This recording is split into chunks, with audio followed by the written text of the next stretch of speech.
عربستان امریکا د له افغانستان درس واخلي او نور ارزښتونه مهم دي.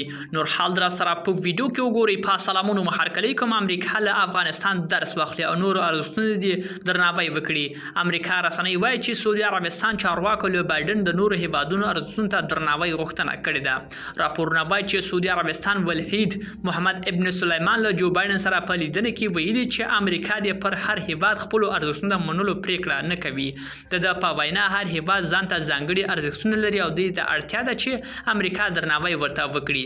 ابن سلیمان زیاته کړې چې امریکا د عراق افغانستان له جګړو درس واخلي چې هلته یې لګښتونو او پراخو جګړو سره ونشي کړی خپل ارزښتونه دغه هیوادونو ومني. هغه ټینګار کړی چې سعودي عربستان هم ځانګړي ارزښتونه لري چې هیواد د پیاوړتیا لپاره یې مهم دي. امریکا له دوی سره د ملتیا غواړي او دا ارزښتونه دي ومني. ملګرو دا به زموږ چمتو شوی ویډیو که ستاسو د ویډیو په اړه کوم نظر پیشنهاد لرئ موږ سره په کومنټونو کې شریک کړئ او د لا ښکلو ویډیوګانو لپاره له موږ سره پاتې شئ. تر بیا ښې چارې.